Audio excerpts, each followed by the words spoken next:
Hi everyone, कैसे हैं आप लोग। तो अब हम लोग क्लास 12th वाली फिज़िक्स में थोड़ा आगे बढ़ते हैं। तो आज कुलम्स लॉ की बारी है और जैसे चार्ज के बारे में पढ़ाया तो उसमें बहुत ज़्यादा न्यूमेरिकल्स जो भी बनने वो कुलम्स लॉ के साथ बनने, तो दोनों का प्रॉब्लम एक साथ आ जाएगा। ठीक है। और नेक्स्ट डे से मैं पूरी कोशिश करूँगा कि भाई जो 12th वाला पार्ट है उसका कॉन्सेप्ट पार्ट और न्यूमेरिकल पार्ट मतलब प्रॉब्लम पार्ट दोनों एक साथ आ जाए। ठीक है। और आज की क्लास में मैं होमवर्क भी दे दूंगा कि कुलम्स लॉ पे बेस्ड कौन कौन से क्वेश्चन करने चाहिए आपको, वो मैं अभी आपको बता दूंगा। ठीक है। तो चलिए आगे बढ़ते हैं। तो कुलम्स लॉ क्या है ये हम लोग समझ लेते हैं, एंड टाइम के साथ वो 11th as well as 12th दोनों रेगुलर हो जाएगा, तो कुछ वैसे मुश्किल नहीं होनी है। ठीक है। तो आपने चार्ज के बारे में पढ़ लिया कि चार्ज होता क्या है। तो अब यहाँ पे इलेक्ट्रोस्टैटिक फोर्स भी हमें पता होना चाहिए। ठीक है। तो हम इसको समझते हैं कि अगर हम इलेक्ट्रोस्टैटिक फोर्स की बात करते हैं, ठीक है, अगर हम लोग इलेक्ट्रोस्टैटिक फोर्स की बात करते हैं तो as far as that nature of force is concern there is no problem. या तो ये अट्रैक्टिव होगा, भाई दो ही तरह के हो सकते हैं, या तो अट्रैक्टिव हो सकते हैं या फिर रिपल्सिव हो सकते हैं। ठीक है, यही दो चीज़ें हो सकती है। और नेचर ऑफ फोर्स के लिए कोई परेशानी नहीं है, क्योंकि जो भी सिमिलर चार्जेस होंगे, सिमिलर चार्जेस मतलब दोनों अगर पॉजिटिव पॉजिटिव होता तो रिपल्सिव हो जाएगा। अगर एक पॉजिटिव है और दूसरा नेगेटिव है, ठीक है, तो डेफिनेटली फोर्स ऑफ अट्रैक्शन होगा। और अगर दोनों सिमिलर चार्ज है, लाइक एक पॉजिटिव दूसरा भी पॉजिटिव, तो रिपल्सन होगा। और अगर एक नेगेटिव है, ठीक है, एंड दूसरा भी नेगेटिव है, तो अगेन हम कह सकते हैं कि भाई जो फोर्स का नेचर होगा वो रिपल्सिव नेचर का हो जाएगा। सो इसमें कोई डाउट नहीं है कि जब भी आप देखते हो तो आप इजीली आप पता कर सकते हो कि फोर्स का नेचर कैसा होगा। ठीक है। लेकिन कितना मैग्नीट्यूड होगा ये एकदम से अलग मुश्किल टास्क है। तो एक्सपेरिमेंट के दम पे, ऑब्वियसली ये कोई डेराइव फॉर्मूला नहीं है जो अभी हम लिखने वाले हैं, जो कुलम साहब ने दिया था भाई, वो force between two charge particles के दिया था, पार्टिकल्स के लिए दिया था, और वो एक्सपेरिमेंटल एक रिजल्ट था। डिफरेंट डिफरेंट टाइप्स के एक्सपेरिमेंट को उन्होंने रिपीट करके उस रिजल्ट को हासिल किया था। ठीक है। तो अगर हम कुलम्स लॉ की बात करते हैं and suppose we have two point charge, आगे हम इसके लिमिटेशंस की बात करेंगे कि भी क्या क्या लिमिटेशंस है, सब कुछ ढंग से समझेंगे, तो आपको बिल्कुल परेशान होने की ज़रूरत नहीं है। तो suppose we have two positive charges, and ख्याल रखिएगा ये दोनों पॉइंट चार्ज हैं और दोनों स्टेशनरी हैं। दीज टू आर, क्योंकि इसके जो लिमिटेशंस है वो यहीं पे छुपे हुए होंगे, ये जो हमने यहाँ पे लिखा कि पहले तो पॉइंट चार्जेस हैं, दूसरा ये दोनों स्टैटिक है, क्योंकि जैसे मूव करने लग जाएगा तो कहानी बदलेगी। ठीक है, मैग्नेटिक्स की तरफ हम बढ़ेंगे फिर। ठीक है। तो अभी जो हमारे पास इंफॉर्मेशन है, the separation between these two particles is R. तो सबसे पहले तो नेचर की बात कर ले तो पक्के तौर पे जो फोर्स होगा वो रिपल्सिव नेचर का होगा। यस, लेकिन फोर्स किस डायरेक्शन में आएगा, किस लाइन पे आएगा, तो ऑलवेज ख्याल रखिएगा कि जो फोर्स होता है वो दोनों चार्ज पार्टिकल को कनेक्ट करने वाले लाइन पे होता है। ठीक है। तो अगर हम लोग बात करें कि फोर्स के डायरेक्शन की बात कर लें, तो जैसे ये हमने लिख दिया this is the force on first due to second, और ये लिख दिया हमने due to force on second particle due to first one. ठीक है। तो पहले अगर हम फोर्स के डायरेक्शन की बात करें तो वो पक्के तौर पे आप तुरंत लिख दोगे along the line, along the line joining both the particles. ठीक है। अब इससे आगे बढ़ते हैं। तो जो फोर्स का डायरेक्शन है वो कैसा होगा, तो दोनों चार्ज पार्टिकल को लाइन ज्वाइन कर रहा है, उसी लाइन पे होगा। तो अट्रैक्टिव है तो दोनों एक दूसरे की तरफ होगा, और रिपल्सिव है तो दोनों से एक दूसरे से दूर हो जाएगा। ठीक है। तो अब इन्होंने ये कहा कि भाई ठीक है, अब यहीं पे न्यूटन्स थर्ड लॉ तुम्हें दिख जाएगा, to every action there is an equal and opposite reaction. तो उस तरीके से अगर देखा जाए तो ये 1 2 और 2 1 मैग्नीट्यूड वाइज बराबर होंगे, ऑपोजिट होंगे। तो अगर मैग्नीट्यूड देखें तो दोनों बिल्कुल बराबर हुआ क्या। अगर हम मैग्नीट्यूड की बात करते हैं तो बोथ आर इक्वल, और इसको हमने कुछ एफ एज्यूम कर लिया, एफ एज्यूम कर लिया, कोई दिक्कत ही नहीं है सर। ठीक है। अब कुलम साहब ने क्या कहा, कुलम साहब ने कहा, अब यहां से कुलम्स लॉ आता है, और उन्होंने ये कहा कि भाई ये जो फोर्स होगा ना, जो दोनों एक दूसरे पे लगा रहे हैं, ठीक है, तो ये जो फोर्स होगा ये क्या हो जाएगा, that force is directly proportional to product of the charges q1 q2 and is inversely proportional to square of the distance between them। ये दो लॉ, इन दोनों को कंबाइन करके जो मिला वही कूलम्स लॉ का फाइनल रिजल्ट आया, ठीक है। तो इन दोनों को अगर कंबाइन करके हमें लिखना हो तो हम क्या लिख सकते हैं? So that force can be written as some proportionality constant would be there. So it is K Q1 Q2 upon R square.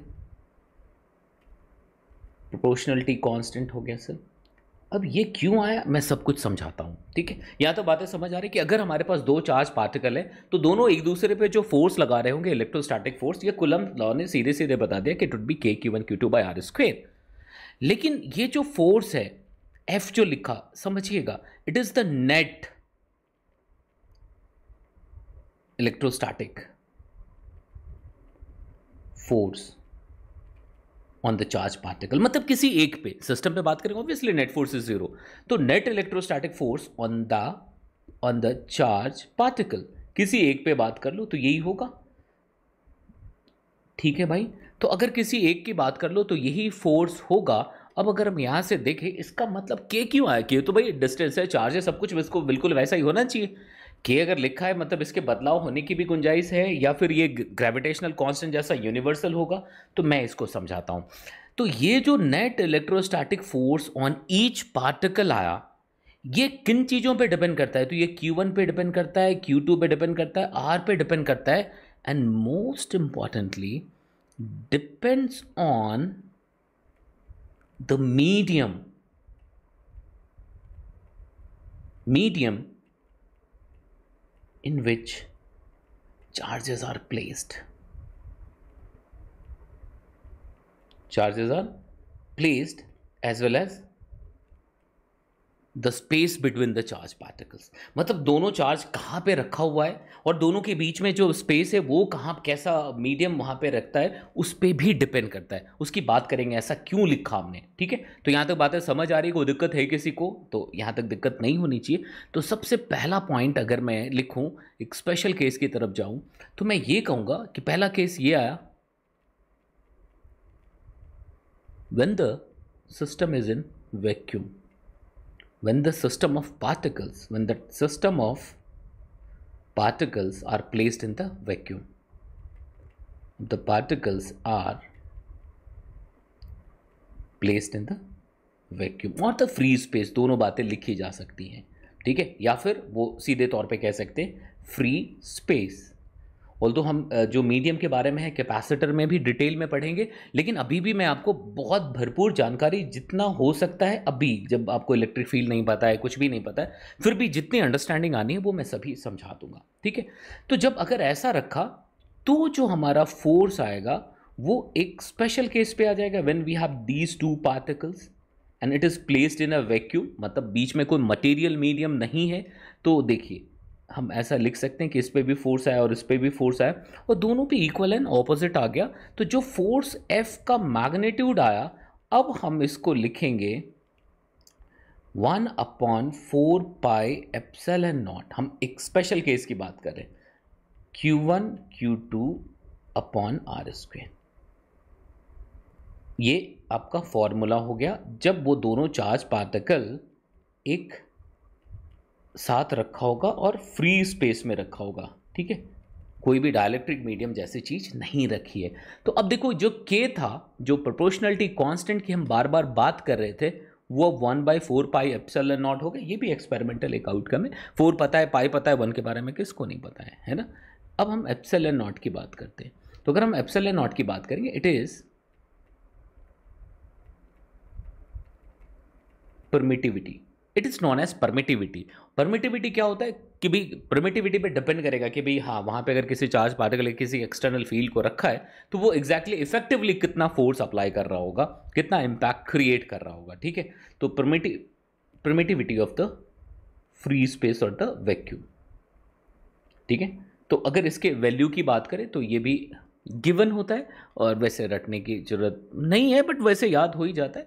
तो epsilon not can be written as 8.85 into 10⁻⁻12, ठीक है। अब अगर इसके यूनिट की बात करें तो ये पक्के तौर पे क्या हो जाएगा सर, कूलम स्क्वायर पर न्यूटन मीटर स्क्वायर। ऐसा लिख सकते हैं। तो यहाँ तक मेरे ख्याल से बातें समझ आ गई, कोई दिक्कत होने वाली चीज़ नहीं है। तो कैसे लिखा ये पता लग गया। तो अगर हम वैक्यूम में रखते हैं, अगर हम दो चार्ज पार्टिकल को वैक्यूम में रखते हैं तो force always 1/4πε0 Q1 Q2 by R square होगा। तो क्यों ना 1/4πε0 की वैल्यू भी याद रखी जाए, क्योंकि डायरेक्टली इसको यूज़ करना होगा आपको। So it would B 9 into 10⁻⁹। अगर हम इस पूरे की वैल्यू याद यूनिट लिखना चाहें तो न्यूटन मीटर स्क्वेयर पर कूलम स्क्वेयर। यहाँ तक बातें समझ आ गई, कोई दिक्कत होनी नहीं चाहिए। तो अगर हमने सिस्टम को किसी वैक्यूम में, मतलब फ्री स्पेस में रखा हुआ है, then there is no problem, सब कुछ बहुत साफ है और हम ऐसे के की वैल्यू लिख सकते हैं। व्हाट इज एप्सिलॉन नॉट, आपको समझ आ गया। तो what is epsilon not here, it is the permittivity of the vacuum और द फ्री स्पेस। लेकिन अगर हम किसी दूसरे मीडियम में जाते हैं, तो अगर हमारे पास कोई मीडियम होगा, ठीक है, अदर देन दैट वैक्यूम, तो कुछ बातें हमें ख्याल रखनी है। ठीक है, तब हमें क्या करना है, तो देखो हमें याद रखना है कि जो फॉर्मूला होगा फोर्स का वो ऐसा आएगा, Q1 Q2 upon R square, Q1 Q2 upon R square. तो अब यहां पे आप ये ख्याल रखिएगा कि ये जो एप्सिलॉन है, इट इज द परमिटिविटी,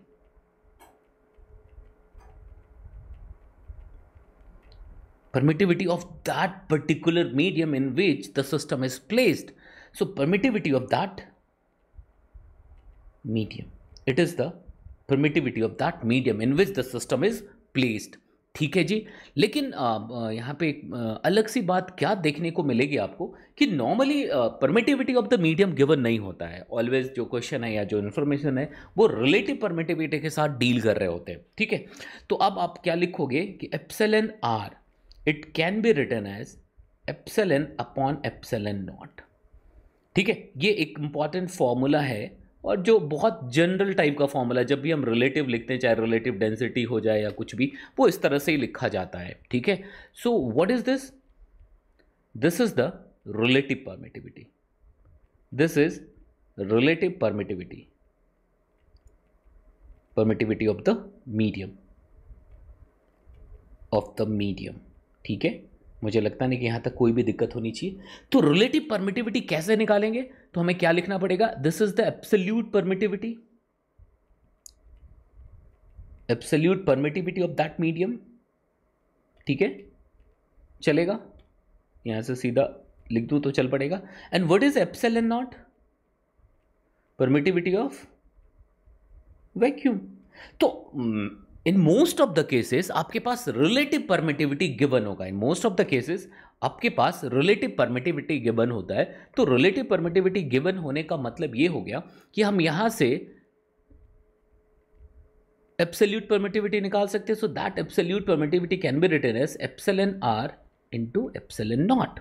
ठीक है, तो अब वही जो फॉर्मूला है वो फॉर्मूला क्या बन गया, when we have two particle system and it is placed in a medium, it is placed in a medium having relative permittivity epsilon r। ठीक है, तो जो फॉर्मूला है, फॉर्मूला तो क्या होना चाहिए, जो general formula, it should be like 1/4π and permittivity of that medium. ये जो प्लेस है ये किसके लिए रिजर्व्ड है, ये ऑलवेज वेल डिफाइंड पोजीशन है for the absolute permittivity of that particular medium. लेकिन हमारे पास क्या है, it is not given in the question, it means we don't have any idea about the absolute permittivity, but we know the relative permittivity of this medium. So it can be written as 1/4π epsilon. Instead of epsilon, in place of epsilon we can write this epsilon r into epsilon naught. So ये आ गया, यहाँ तक बात समझ आ रही है sir, मुझे नहीं लगता कोई भी दिक्कत है। और अगर relative permittivity of the vacuum निकालें, अगर relative permittivity for the vacuum calculate करो तो ये 1 आ जाएगा, क्योंकि epsilon not upon epsilon not 1 आ जाएगा। तो यहां से देखिए, आपको देख के पता लग रहा होगा कि भाई ये एक्स्ट्रा दिख रहा है, और अगर हम वैक्यूम में चले जाएं तो ये 1 हो जाता है। तो अगर हम इसको बात करें तो क्या इस चीज को ऐसा लिखा जा सकता है, this F can be written as F naught upon epsilon R. And what is F naught here, F naught is the force when the charges were when the charges were placed in vacuum, मुझे नहीं लगता कि कोई भी problem होनी चाहिए। when the charges were placed in the vacuum, ठीक है, तब हम इसको ऐसा लिख सकते थे, force, it is the force, ठीक है।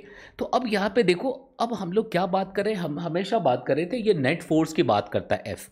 तो यहाँ पे हमारा फोर्स डिक्रीज हो गया क्या, क्योंकि जो एप्सिलॉन आर की वैल्यू है फॉर मीडियम, ये क्या हो जाएगा सर, ये ऑलवेज ग्रेटर देन 1 आ जाएगा, ठीक है। और किसी भी मीडियम की बात करें, और यही चीज 1 हो जाएगा for the vacuum, for the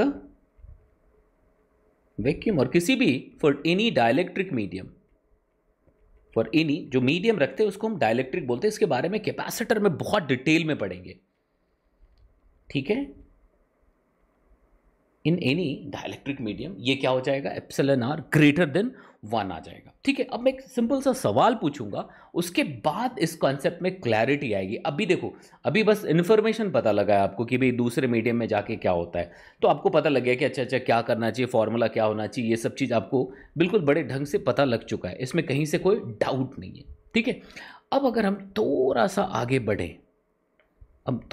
बढ़ें, तो मैं आपसे एक सवाल पूछना चाहता हूं, और वो सवाल इस तरह का होगा, तब आपको क्लैरिटी आएगी कि भाई अगर Q1 है, Q2 है, और इन दोनों के बीच में सेपरेशन R है, and it is placed in a medium having relative permittivity Z, ठीक है। Find the force on Q1 due to Q2 only, find the force on Q1 due to Q2 only। हमें Q1 पे सिर्फ Q2 की वजह से force निकालना है। और अब आपसे कह दिए ऑप्शन क्या होगा, क्या इट इज F0 और F0 by K, sorry Z, epsilon R is Z here, it is given in the question, or F0 into Z, or something else, none of this, nota. These are the 4 options. And what is F0? It is the force when they were placed in vacuum. What is F0 here? तो F0 की बात करें तो F0 तब होता जब दोनों vacuum में रखे होते, मतलब 1/4 pi epsilon not Q1 Q2 by R square. क्या बोलेंगे? अब आप में से बहुत सारे लोग कहेंगे कि ये हो जाएगा, आप में से बहुत सारे लोग बोलेंगे कि ये हो जाएगा, और ये होना चाहिए, क्योंकि देखो भी यहीं पे ये फॉर्मूला लिखा है कि जब दूसरे मीडियम में जाते हैं तो ये हो जाता है। लेकिन मैं यहां पे कहूंगा this is the correct answer. तब आप कहेंगे कि ऐसा क्या हो गया, तो जरा सा ध्यान से सोचना, मैंने क्या बात की थी कि हम जब नेट फोर्स की बात करते हैं then this formula is valid. जब हम नेट फोर्स ऑन Q1 और Q2 की बात करते हैं तब हम इस फॉर्मूले की बात करते हैं। हमने यहां पे क्या लिखा है बेटा कि force on Q1 due to Q2 only. तो एक्चुअली जब मीडियम अदर देन वैक्यूम होगा तो मीडियम में कुछ बदलाव होगा due to presence of that external electric field produced by both the charges, ठीक है, जिसको हम लोग पोलराइजेशन में पढ़ेंगे कैपेसिटर के अंदर। अभी सिर्फ ये जानने की जरूरत है कि अगर ये कोई मीडियम है अदर देन, अगर ये डाइलेक्ट्रिक मीडियम है, अगर ये डाइलेक्ट्रिक मीडियम है तो जो फोर्स पहले लग रहा था वो बिल्कुल वैसा ही लगा दीजिए आप। जो फोर्स पहले चार्जेस अप्लाई कर रहे थे एक दूसरे पे, बिल्कुल आप उसको लगा दीजिए, उसमें कोई परेशानी नहीं, और जितना था उतना ही रहेगा, जितना था उतना ही रहेगा, इसमें कोई फर्क नहीं आना है। यहां तक बात समझ आ रही है? किसी को कोई दिक्कत है? किसी को? इट इज लाइक कि भाई आपको जो है सैलरी मिलती है 10,000 रुपये दिन के, अब घर में पहुंचते हो 10,000 रुपये लेके, ठीक है, रास्ते में किसी ने 3,000 रुपये छीन लिया आपसे, तो 3,000 रुपये छीन लिया आपसे, तो घर कितने लेके के पहुंचोगे? 7,000 लेके पहुंचोगे घर पे। लेकिन आपसे अगर पूछी जाए सैलरी कितनी मिली, इट इज स्टिल 10,000। भाई सैलरी तो 10,000 मिली, रास्ते में किसी ने 3,000 छीन लिया आपसे, वो अलग बात होगी। तो नेट पैसा जो तुम घर पे ले जा रहे हो, it is 10,000 minus 3,000, that is 7,000। लेकिन अगर कोई पूछेगा कि सच में सैलरी कितनी मिली थी भाई, तुम तो बोलोगे 10,000। तो वही सीन यहां पे है कि Q1 पे Q2 ने कितना फोर्स लगाया या Q2 पे Q1 ने कितना फोर्स लगाया, वो उतना ही लगाया जितना पहले वैक्यूम में लगा रहे थे। लेकिन ये ख्याल रखिएगा, whenever the system is placed in some dielectric medium, along with these forces we will have forces due to medium in opposite direction, forces due to medium in opposite direction। ये always याद रखना कि ये जो medium का force होता है वो ऑलवेज एग्जिस्टिंग फोर्स के ऑपोजिट आता है। क्यों होता है? डाइलेक्ट्रिक जब हम लोग पढ़ेंगे, पोलराइजेशन पढ़ रहे होंगे, बहुत तसल्ली से समझ आ जाएगा। वो तभी आप समझ पाएंगे जब आप इलेक्ट्रिक फील्ड समझ लें, और इलेक्ट्रिक फील्ड में डाइपोल कैसे बिहेव करेगा तब समझ लें। तो अभी हमें क्या जानना जरूरी है कि तो force due to medium, force due to medium on the charge particle, यही हो गया। तो force due to medium FM जो है वो ऑलवेज ख्याल रखिएगा कि ऑपोजिट टू एग्जिस्टिंग फोर्स होगा, ऑपोजिट टू, मैं मेन फोर्स लिख दे रहा हूं।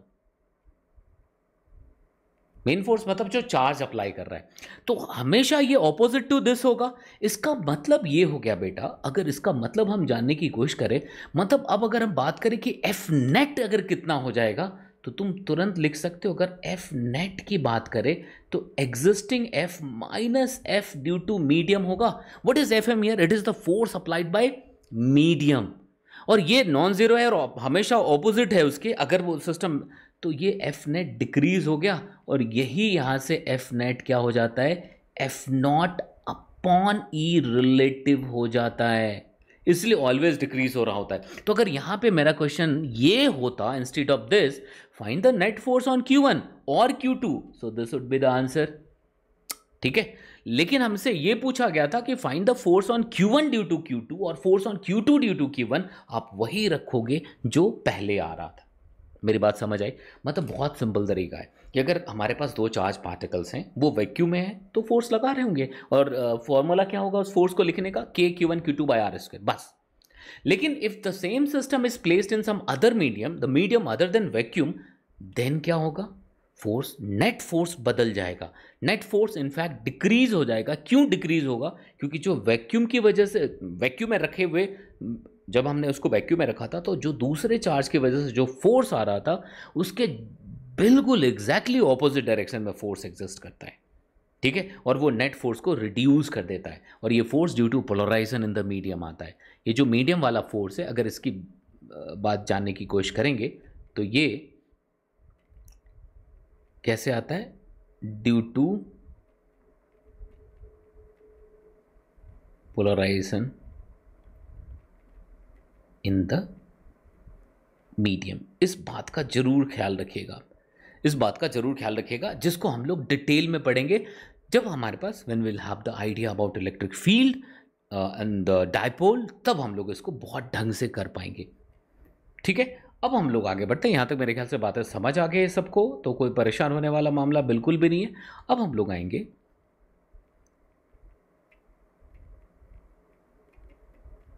Principal of superposition. When we have more than two charges which are interacting with each other, अगर हमारे पास सिस्टम में दो से ज़्यादा चार्जेस हों जो एक दूसरे के साथ इंटरेक्ट कर रहे हैं, कि मैं मान लो Q1 भी है, Q2 भी है, Q3 भी है, Q4 भी है, इस तरह से, ठीक है, तो क्या हो जाएगा?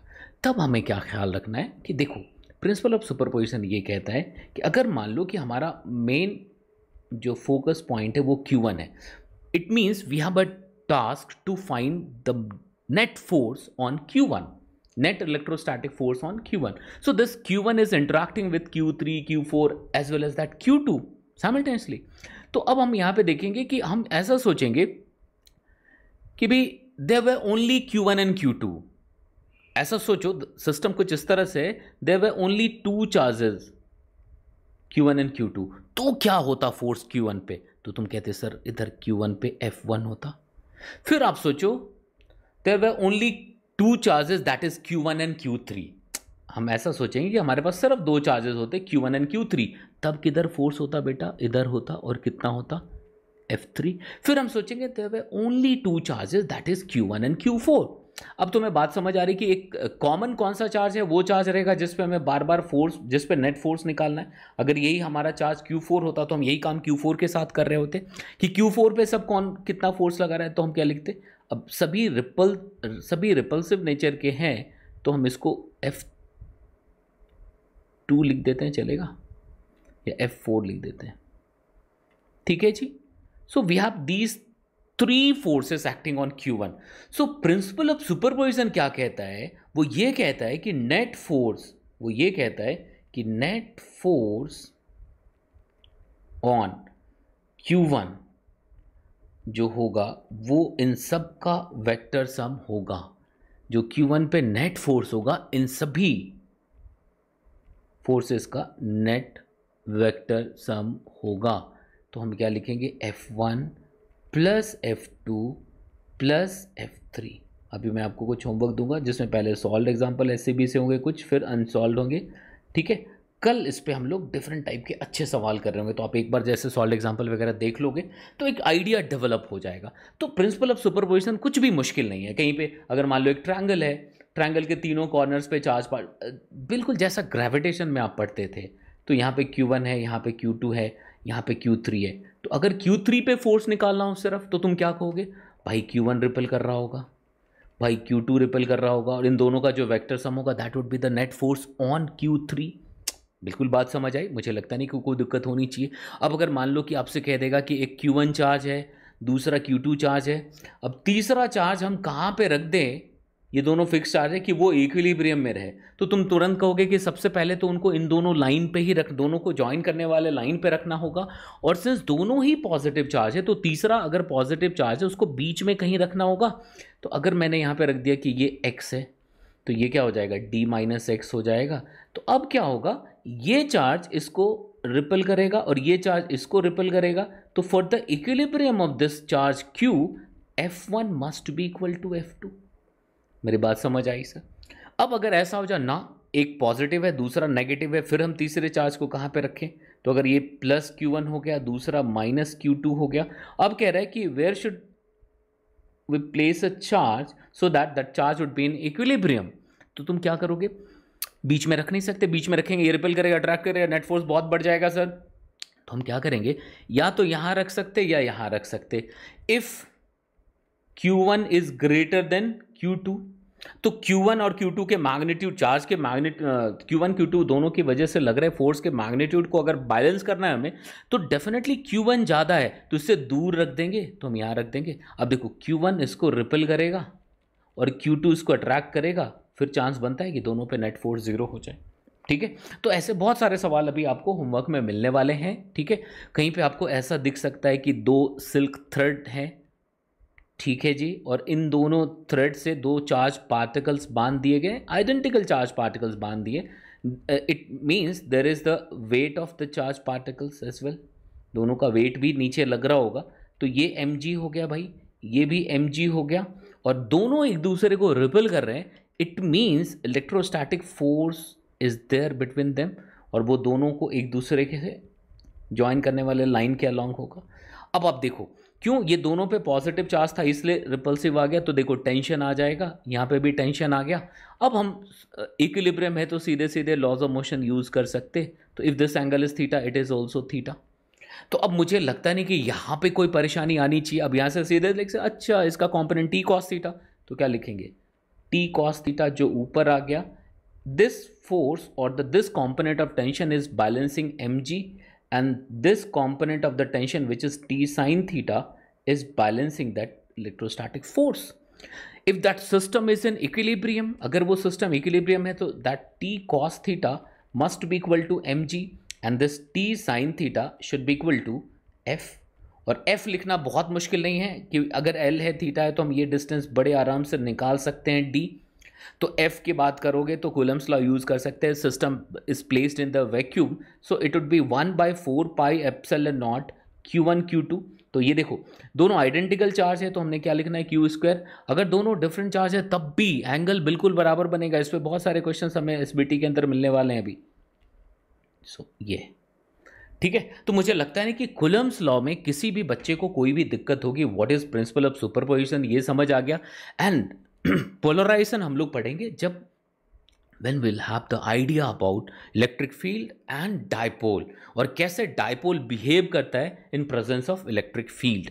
ठीक है, तो यहाँ तक सारी बातें आपको समझ आ गई तो आप इसको जरूर लिखिएगा। अच्छा फटाफट मैं होमवर्क लिख देता हूँ, मैंने अभी कहीं पे लिख डाला था होमवर्क। अभी अगर हम लोग इसमें होमवर्क की बात करते हैं, इसमें अगला जो होगा जिसमें अच्छे सवाल हमने रखा होगा, जो प्रॉब्लम सॉल्विंग वाला होगा, इसमें यस 1 2 3 4 5 6 10।